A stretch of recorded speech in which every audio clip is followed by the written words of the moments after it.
This morning we're going to look at Matthew chapter 12, predominantly the first 8 verses, and I may kind of randomly work through those verses as we go through this morning. I will reference some other biblical references in the Old Testament and in the New, and if you're newer here or you don't have a lot of Bible knowledge, don't worry about it.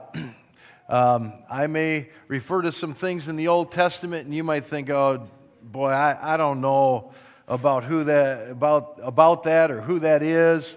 Listen, don't worry, because at the end of this, I'm just going to kind of bring it to a nutshell and something hopefully that we can walk away with that will have an impact on our life. And so, don't feel lost. Some will be familiar with these passages, some won't, and it is okay. By the end of it, we'll have a little better idea. That's my hope. So in Matthew chapter 12, verse 1, it says, "At that time, Jesus went through the grain fields or wheat fields on the Sabbath. His disciples were hungry, and they began to pluck heads of grain and began to eat them. But when the Pharisees, or religious leaders, looked on and they saw this happening, they said to Jesus, 'Look, your disciples are doing what is not lawful on the Sabbath.'" In other words, you can't walk through the grain fields, the wheat fields. You can't pluck heads of grain, rub them in your hand, get the kernels and eat them. You can't do that on the Sabbath. And that's unlawful, and they are your disciples. And you need to make this right because they are guilty. Okay, that's all that's being said here. And Jesus responds to them, of course, and he brings reference of an Old Testament character named David, who became king. And he says, "Have you not read what David did when he was hungry? He entered and ate the bread of the presence." Now, I'll tell you a little bit, not a lot about it, I'll just tell you a little bit so we can keep this in context. "And David ate this bread, and it was not lawful for him to eat it, but only for priests." So, here's the context. The Pharisees are looking on, the religious leaders, and they're watching Jesus walk around with his disciples, and it's on the Sabbath, and the disciples go through the field, get the kernels, and they eat them because they're hungry. And it's unlawful to do on the Sabbath according to the law. And Jesus responds to the Pharisees' judgment on his disciples, and he says, "You Pharisees, you teachers, you who are acquainted with the law," he says, "don't you remember David?" Now you have to remember, the Pharisees, when they think about David, they hold David in high regard. And so Jesus, out of his wisdom, he says, "I'm going to use David, for example, because you hold him in high respect. I'm going to use him here as an example. Do you remember when David was on the run?" Now I'll give you a little bit of the context for David being on the run. In the Old Testament, for the book of 1 Samuel, chapter 21, you will see that David, as we move into that chapter, David's on the run. Just prior to that, Jonathan, the existing king, King Saul, his son Jonathan, swore kind of a faithfulness, everlasting love, friendship with David. These two guys committed their life to one another, that they would die for one another. Okay, and so that just happened, and Jonathan also brings him the news. "Listen, my dad, King Saul, he is so envious and jealous of you and other things." He said, "Listen, he is coming after you, and he is threatened by you because, you see, David was anointed to be the next king while King Saul was still on the throne. God took the kingdom from Saul, and he's now giving it to David. Well, Saul isn't having this. He wants to stay king. He wants to be on the throne. He wants to wear the crown, and he wants to give the orders, and he wants to still be king of God's people. Even though God said, you've sinned greatly, I'm giving the throne to someone else, and he's anointed David to do it. Well, this battle, now Jonathan, Saul's son, says, David, listen, we're friends, and we've committed to one another, but my dad, he's coming after you, and you had better get out of here. You better flee. And I'm paraphrasing, obviously. I'm just giving you context here. And so David goes on the run. He's being pursued by the king, who still has power over most all of the military. He still has the authority over the people. And there's a great segment of the people who are still honoring the king. And David's afraid. And David goes on the run. And so in 1 Samuel 21, you'll see that David shows up at the temple, at a temple. And there's a priest there. His name is Ahimelech. Ahimelech is there, and David shows up, and Ahimelech says, David, why are you alone? And David goes on and tells about, well, I have some men with me, but they're not really with me, but they're with me. And he fabricates a bit of a story at this point. And David's on the run, being pursued, and he's hungry. And he asks the priest, he says, do you have anything to eat? Do you have any food? Do you have any food for me and my men? And Ahimelech says, we have nothing except the bread of the presence. Now, the bread of the presence, and I'm not going to go into great history here, I'm just going to tell you this, that there were 12 loaves of bread, one for each tribe of Israel. And they were in the holy place of the temple. And every Sabbath, that bread would be pulled away, and new bread, hot bread, would be placed there. Now, the bread that's taken away is only can be consumed by the priest or priests in their family, okay? And so they're the only ones, and they have consecrated themselves to be able to eat the bread. There's some rules that they go through that you have to honor those things. And so there's a whole lawful thing that goes on here. Well, Ahimelech gives the bread to David. David takes the bread, and of course, he's going to eat it. And he goes away with the bread. And Jesus is referencing now this story in the Old Testament and David, that the Pharisees, who just said Jesus' disciples are guilty of breaking the law, have now are confronted with what David did. And Jesus is trying to give the Pharisees a little bit of a lesson here. You honor David, and he did this, and yet you cast condemnation and guilt upon my disciples. And Jesus goes on. Let me catch up with where I was at here. Okay. I tell you something greater than the temple is here. And if you had known what this means, that God desires mercy instead of sacrifice, then you would not condemn those who are guiltless. And Jesus says this, for the Son of Man is Lord of the Sabbath. Now, if we use the term master of the house, does the house own the man, or does the man own the house? Master of the house. The man owns the house, if we were to use that phrase. Does the tail wag the dog, or does the dog wag the tail? I have going on a 9-month-old Neapolitan Mastiff. She's getting larger. I'm happy about it. But I am glad that she wags her tail only, and that her tail doesn't wag the dog. Okay? And Jesus is saying this. Listen, I am Lord of the Sabbath.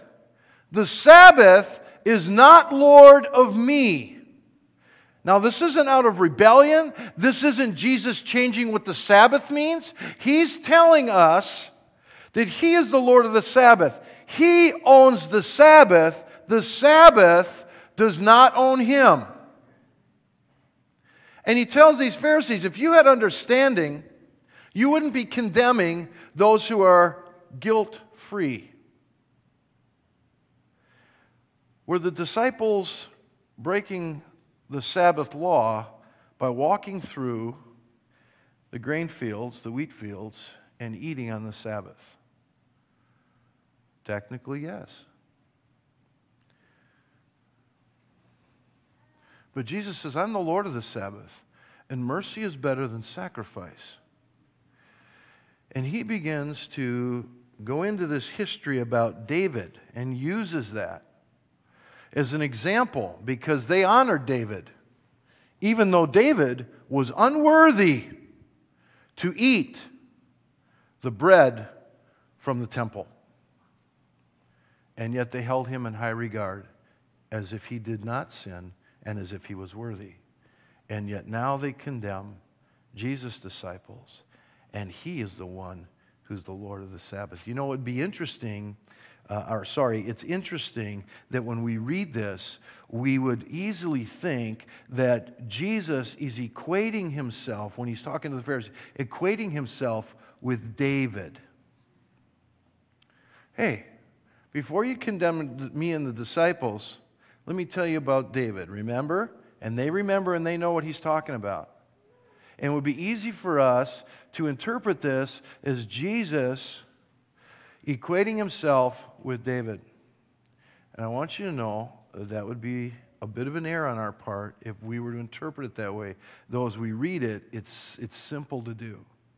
Jesus is actually equating Himself with the priest Ahimelech. Ahimelech was the giver of mercy and the giver of bread to sustain David. And Jesus is the Lord of the Sabbath and is extending a mercy and a kindness to His disciples who are eating because they're hungry, and they can do so even though it's the Sabbath. David's on the run, and he shows up but to the priest and to the temple. And that is where he finds his substance. What has you on the run? See, David was scared. David was being chased. David's being oppressed. What has you oppressed? What has you on the run? What causes you to worry? What's causing you to have anxiety? What's causing you to panic? What's causing you to just let your mind get on this train, this runaway train, and the only destination it's running to is just more anxiety and more worry, and things get blown out of proportion and create more anxiety and, high blood pressure and everything that goes with it, and it distracts you from the daily responsibilities, the being acquainted and tuned into God. What's got you on the run? Is it your past? Is it hurts? I don't know what it is for you. But what's got you on the run? And where are you going to show up for sustenance and stability? For David, he showed up at the temple. And he was given a mercy there because he was not worthy to eat the bread. But the priest gave that which was unlawful for David to eat because he showed him mercy. The priest showed him mercy. Jesus, walking with his disciples who were not worthy to eat, but they were hungry. You have to remember, following Jesus around, there's no greater, no safer place, but there was a lot of inconvenience. You remember? Because crowds said, Jesus, I'll follow you. And he says, listen, birds of the air have nests, but the Son of Man has no place to lay his head.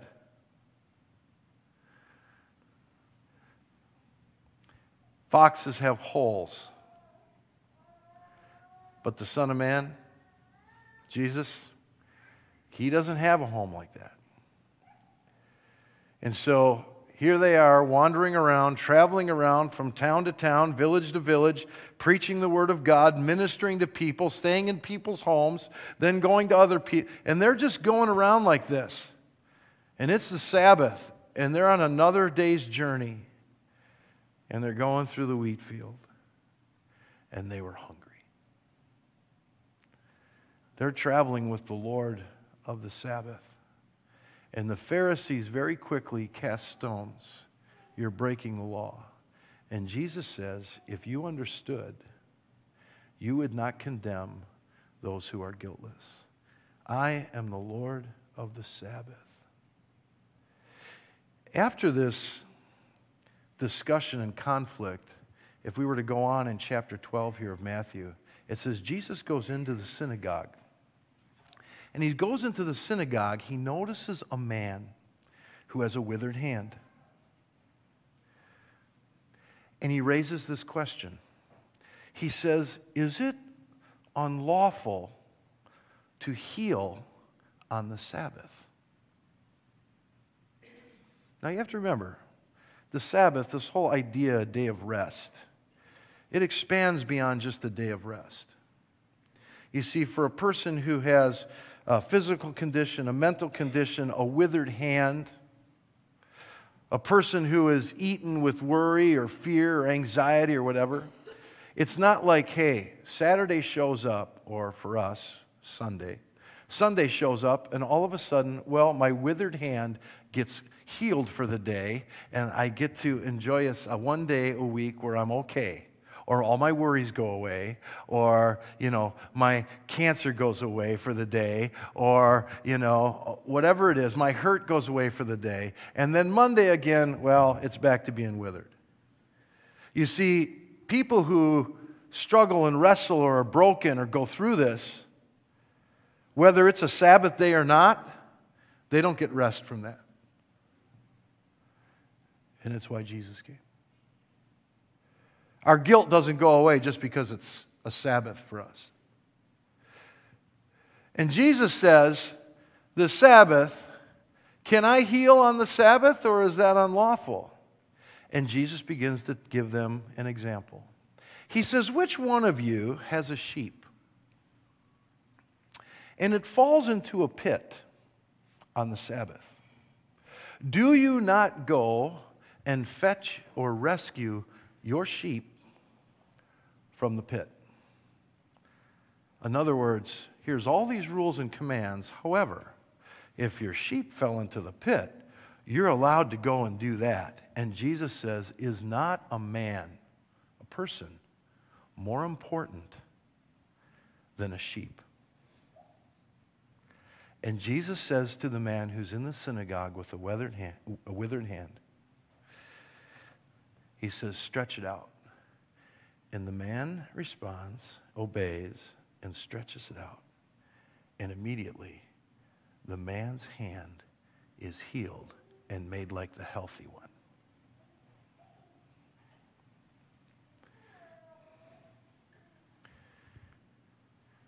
The man wasn't worthy,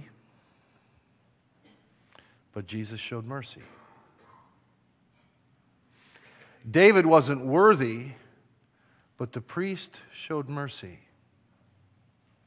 The disciples were not worthy to eat of the wheat, which makes bread.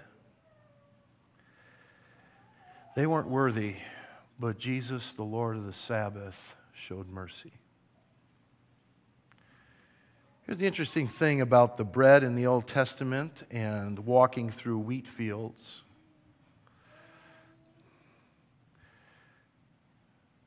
That this wheat makes bread. And bread was used on numerous occasions. But bread In John chapter 6, Jesus says in John chapter 6 that I am the bread of heaven. He is the living Word of God. Matthew chapter 4, verse 4, it says, man cannot live by bread alone, but by every word that comes from the mouth of God. We can't live by food alone. We live by His Word. See, what's got you on the run? And where will you go for your sustenance? Where will you go for your healing? Where will you go for direction?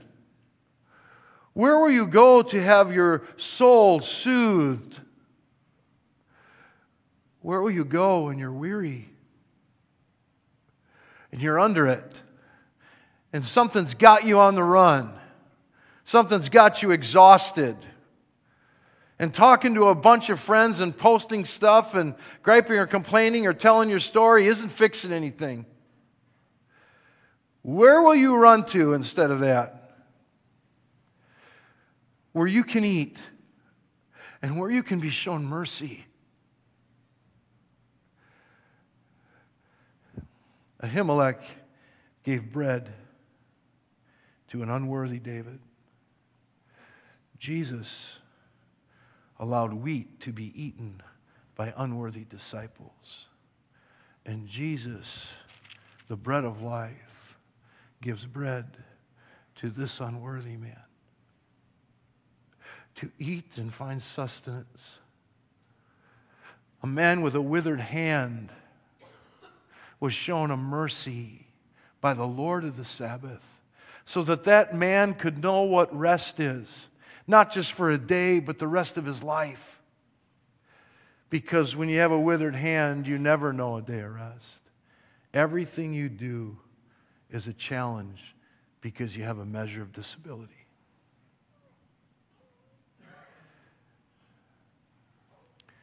Maybe your disability isn't physical. Maybe your anxiety that isn't helping you is really a disability. Gets your mind running away with thoughts and worry and what if and what if and what if and what if. And it's so much on the forefront of your mind that it affects your relationship with people and your trust with people and your love for people and how you perform in life. Maybe it's fear for you. Maybe you're so apprehensive and fearful of losing something or losing someone or losing your, job or losing your place in someone's eyes or where do you go to get that fixed? Because that's a disability in us. Where can we go and find mercy? From the one who can give you rest from all of that unnecessary worry, anxiety, panic. Hey, we still face situations. And situations, I'm not telling you that we shouldn't be concerned. But how do we keep from getting on the runaway train in our mind? How do we arrest those thoughts when we're tired? Are we getting our sustenance from the bread of heaven, the bread of life, Jesus, the one who laid down his life for your benefit, for mine? That somehow in God's eyes, he showed us a mercy. You're hungry for help. You're hungry for peace. You're hungry, you're starving for joy.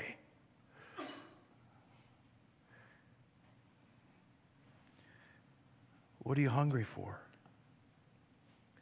Because Jesus, his word says, you can't afford it, but you can come and eat.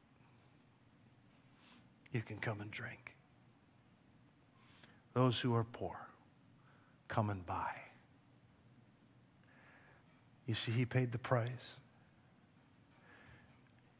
And he is the one who will show mercy and say, here's bread. Here's grain. Here's healing. Here's deliverance. But you and I, if something's got us on the run, then we got to show up where the bread is. His word, who he is. Man cannot live by bread alone, but by every word that comes from the mouth of God. It is what empowers us to be transformed in the renewing of our mind, that we begin to think differently, that the runaway train, we can get off it. We don't even have to get on it, because we start to think about his mercy and what he promises and what he says to do. And even though in my mind I'm so used to my old pattern and thinking the same way about things, that I've got to stop it and say, what does he tell me? And who is he? He's the Lord of the Sabbath. He knows how to give you rest. He knows your history. He knows all about you. I'm going to let you in on something. Jesus and his disciples, as they walked through that wheat field, the grain field, it says that the Pharisees saw them, but I want you to know that in the original text, it's plural. When Jesus was going from place to place, it was not uncommon for him and his disciples to be on the move. And it says, when they walked through grain fields on the Sabbaths. That's the original language. You see, this was not the only time they did it. It just happened to be a time that gets recorded where the Pharisees saw them. Jesus continually shows mercy.